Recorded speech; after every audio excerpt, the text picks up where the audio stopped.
Asia কাপের final দেখতে দেখতে মনটা খারাপ হয়ে যাচ্ছিল বারবার। বারবারই কেবল মনে হচ্ছিল এখানে তো বাংলাদেশ থাকতে পারতো, থাকতেই পারতো। সত্যি করে বলুন তো, আপনারও কি এই এশিয়া কাপ ফাইনাল দেখতে দেখতে মনটা মনে হয়নি? যেইভাবে আমরা ফাইনালে খেলার সম্ভাবনাটাকে নিজেরাই হেলায় হারালাম, তাতে করে ওই আফসোসটা আমাদের থেকেই যাবে। এখন তো অনুভূতিটা অনেক টাটকা, বরং অনেক পরে গিয়েও যখন অনুভূতিটা ভোতা হয়ে যাবে, তখনও বারবার আমরা হতাশা নিয়ে, আফসোস নিয়ে এই টুর্নামেন্টের দিকে ফেরত তাকাবো যে কিভাবে আমরা ফাইনালটা খেলতে পারলাম না, কিভাবে বাংলাদেশ এই ফাইনালটা মিস করলো। আচ্ছা সে যাক, সেটা অন্য আলোচনা। আফসোসের কথা, হাহাকারের কথা একটু বলে নিলাম। কিন্তু এশিয়া কাপের ফাইনাল হয়েছে যেখানটাতে ভারত প্রত্যাশিতভাবেই পাকিস্তানকে হারিয়ে দিয়েছে। অপ্রত্যাশিত একটা লড়াই হয়েছে তেমনটা আপনারা বলতে পারেন। আমার পয়েন্ট অফ ভিউ আবার ঠিক ওইরকম না। হ্যাঁ, ভারত এইখানটাতে মাত্র 2 বল হাতে রেখে 5 উইকেটে জিতেছে। লাস্ট ওভারে 10 রান লাগতো, ফলে লাস্ট 3 ওভারে 30 রান লাগতো। ম্যাচের রেজাল্ট যে কোনো দিকে যেতে পারে এমনটা মনে হওয়াটা স্বাভাবিক। কিন্তু আমার কাছে মনে কি পুরো জিনিসটা আসলে একটা বিভ্রম। পাকিস্তান একটা বিভ্রমের মধ্যে রেখেছে, ভারতও একটা বিভ্রমের মধ্যে রেখেছে।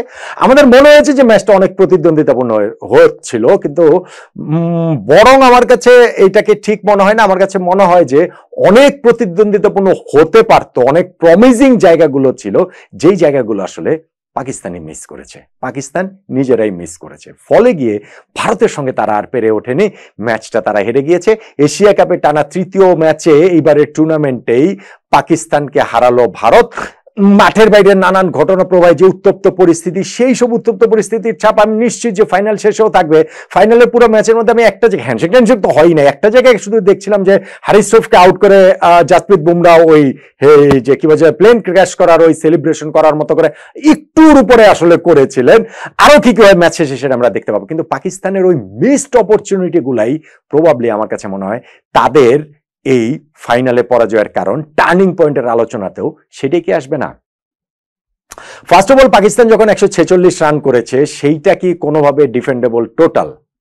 টোটাল যখন আপনি মনে করবেন যে ভারতের 20 রানের মধ্যে 3 উইকেট পাকিস্তান তুলে নিয়েছে, 20 রানে পাকিস্তান এই জায়গাটাতে ভারতের অভিষেক শর্মা, যিনি ব্লিস্টারিং ফর্মে রয়েছেন, এবং সূর্যকুমার যাদব এবং শুভমান গিল, যাদের কাছে ফাইনালে রানটা ডিউ হয়েছিল, এই 3টা উইকেট তুলে নিয়ে পাকিস্তান ম্যাচে প্রবলভাবে ফেরে। কিন্তু টার্গেট তো আসলে মাত্র 147 রান। ফলে ভারতের ব্যাটিং লাইন আপটাকে কখনো ওরকম স্ট্রেচ আসলে পাকিস্তান সেইভাবে করতে পারেনি। করতে পারতো রেগুলার যদি প্রেশারটা ধরে রাখতে। ওই যেটা বললাম মিসড অপরচুনিটি, ধরেন সঞ্জু স্যামসনের যে ক্যাচটা ফেলে দিয়েছে তারা 9th ওভারে, ওই ক্যাচটা যদি ওই সময় না ফেলতো হুসাইন তালা, তাহলে 51 রানে ভারতের 4 নাম্বার উইকেট পড়ে যায়। ওইটা একটা টার্নিং পয়েন্টের দাবিদার।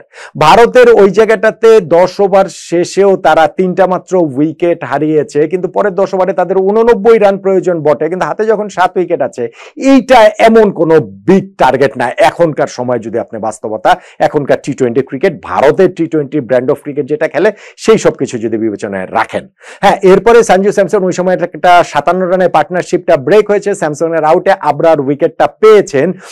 77 রানের 4র্থ উইকেট ভারতের গিয়েছে, এবং ঠিক তার কিছুক্ষণ পরেই কিন্তু তারা 5ম উইকেটটা তুলে নিতে পারতো যদি তিলক ভার্মাকে রান আউট করতে পারতেন মোহাম্মদ হারিস। তিলক ভার্মার ওই সময় 14 নম্বর ওভারের লাস্ট বলটা রান নিতে গিয়ে ভুল বোঝাবুঝিতে তিনি রান আউট হয়েই গিয়েছিলেন।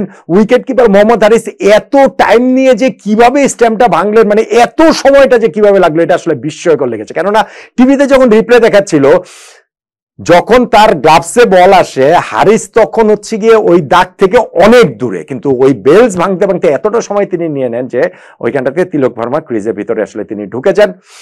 এইটা মোহাম্মদ হারিসের গ্রস মিস্টেক। আমি জানি না খেলাটা যারা দেখেছেন তারা এটা কতভাবে খেয়াল করেছেন। এটা হচ্ছে গিয়ে মানে বাংলাদেশের মুশফিকুর রহিম প্যাটার্নের মিস্টেক আসলে হয়ে গিয়েছে।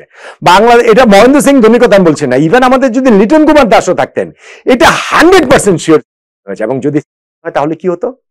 তাহলে 14 নম্বর ওভারের লাস্ট বলটাতে গিয়ে তিলক ভার্মা সেট ব্যাটসম্যানের উইকেট পাকিস্তান তুলে নিতে পারতো। শেষ 6 ওভারে 64 রান তখন ভারতের প্রয়োজন পড়তো হাতে 5 উইকেট নিয়ে। ভারত যে এইখানটাতে, পাকিস্তান যে এই জায়গাটাতে শুধু স্ট্যাম্পিং চান্স মিস করলো তা না, ওই সময় যে নেক্সট ওভারটা হারিস রফ করলেন, সেই ওভারটাতে তিনি 17 রান দিয়ে দিলেন। ফলে যেটা 6 ওভারে 64 রান লাগতো, অল অফ এ সাডেন 5 ওভারে 47 রান লাগে। এই কোয়েশনটা অনেক ইজি হয়ে গেল না। হারিস রফ আজকে দেদারসে রান বিলিয়েছেন, মোটামুটি 3.4 ওভার বোলিং করে 50 রান দিয়ে দিয়েছেন। যে বললাম 6 ওভারে দরকার ছিল 64 রান, ওই সময় বোলিং এ এসে তিনি 17 রান দিয়ে মোটামুটি সেইটাকে হচ্ছে গিয়ে 5 ওভারে 47 রানে নিয়ে আসলেন। 3 ওভারে দরকার হচ্ছে গিয়ে 30 রান বোলিং এ এসে তিনি হচ্ছে গিয়ে লাস্ট বলটাতে ছক্কা খেয়ে 12 রান দিয়ে দিলেন, 13 রান দিয়ে দিলেন, ওভারে 2 ওভারে 17 রান, ইজি ইকুয়েশন হলো। ইভেন লাস্ট ওভারে 10 রান দরকার, ওই সময় হারিস রৌফের যখন বলটা দেওয়া হলো, সেকেন্ড বলটাতে তিনি ছক্কা খেয়ে গেলেন, আর ফোর্থ বলটাতে রিঙ্কু সিং তিনি একটা 4 মেরে, তিলক বর্মা ছক্কা মেরেছেন, রিঙ্কু সিং 4 মেরে খেলাটার জয়টা তাদের নিশ্চিত করে ফেলেছে। আমরা এই কমেন্টিটায় আড্ডা তো করছিলাম, সেখানে আমি বলছিলাম হারিস রৌফ আজকে হচ্ছে গিয়ে তার ছক্কাটা লেখা রয়েছে লাস্ট ওভারটাও যখন তিনি বোলিং এ আসেন। ইনফ্যাক্ট ওই 19 নম্বর ওভারটাতে লাস্ট বলটাতে যখন শিবম দুবে আউট হয়ে যান একজন সেট ব্যাটসম্যান, তখন কিন্তু আবার একটা আউটসাইড চান্স তৈরি হলেও হতে পারে, এরকম একটা জায়গা তৈরি হয়েছিল যে পাকিস্তান জিতে গেলেও যেতে পারে, যেহেতু 10 রান লাস্ট ওভারে লাগবে। কিন্তু তিলক বর্মা ছিলেন সেই তিলক বর্মা যার ওই রান আউট চান্সটা মিস করেছিলেন মোহাম্মদ হারিস। তিনি এইবারও একটা ছক্কা মেরেছেন, 37 রানে তিনি তো নট আউট ছিলেন, শেষ পর্যন্ত 69 রানে তিনি নট আউট।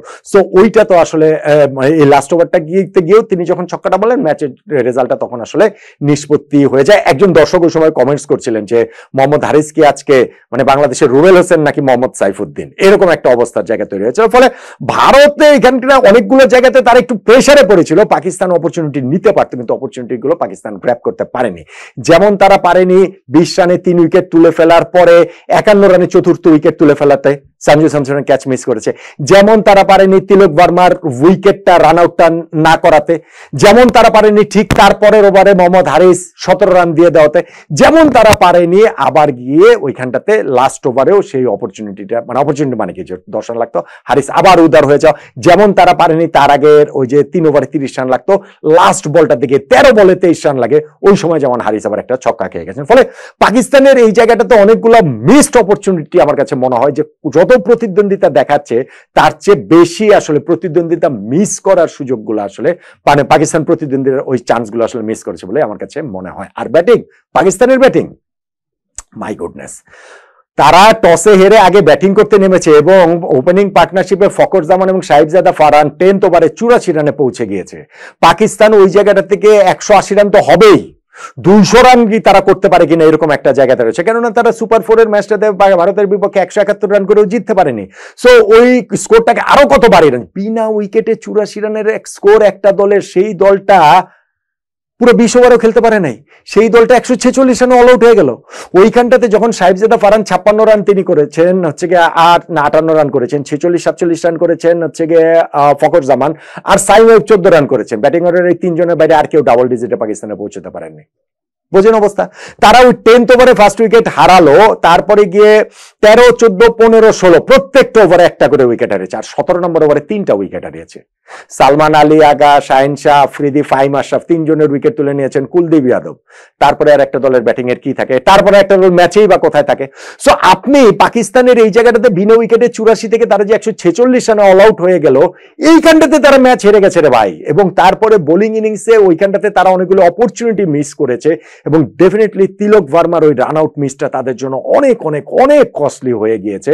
কিন্তু তারপরেও আমি বলবো, ওইটাকে মাথায় রেখেও আমি আসলে বলবো, ওই রান আউটটা খুবই ক্লোজ টার্নিং পয়েন্টের, কিন্তু ব্যাটিং ব্যর্থতা আসলে তাদের এই ম্যাচে পরাজয়ের বড় কারণ। কারণ তিলক ভার্মা রান আউট হলেও তখনও তাদের 6 ওভারে 64 রান লাগতো হাতে 5 উইকেট নিয়ে, আমি তখনও বলবো ভারত হয়তো ম্যাচটা জিতে যেতে পারতো। কিন্তু এই যে বিনা উইকেটে 84 থেকে পাকিস্তান যে মাত্র 146 করেছে, শেষে গিয়ে তো মনে হয়েছে যদি তারা 160 রান করতে পারতো, 170 করতে পারতো, তাহলে ম্যাচটা জিতে যেত। সো এই জিনিসটা যে পারেনি, ম্যাচটা পাকিস্তান ওই জায়গাটা থেকে গেছে, ব্যাটিং এ তারা হেরে গেছে। স্পেশালি প্রথম উইকেট পার্টনারশিপ ভাঙার পরে আমি যেটা বললাম 13, 14, 15, 16 প্রতি ওভারে একটা করে উইকেট হারানো, এবং 17 নম্বর ওভারে গিয়ে 3টা উইকেট হারানো, ব্যাটিং এই পাকিস্তান এই ম্যাচটা হেরে গিয়েছে। এবং এশিয়া কাপটা ওই বোলিং দিয়ে ফিল্ডিং দিয়েই ভারত জিতে নিয়েছে বলে আমার কাছে মনে হয়। ওইটাকেই তাই আমার কাছে টার্নিং পয়েন্ট মনে হয়। তিলক ভার্মার রান আউট মিসটাকে জাস্ট একটু ব্যবধানে পেছনে ফেলে, হারিস রৌফের খরুচে বোলিংকে জাস্ট একটু ব্যবধানে পিছনে ফেলে, এবং আরেক কিছুটা ব্যবধানে পেছনে ফেলে হচ্ছে গিয়ে সঞ্জু স্যামসং এর ওই ক্যাচ মিসটাকে। আপনার টার্নিং পয়েন্ট কি এইটা নাকি জানাতে পারেন।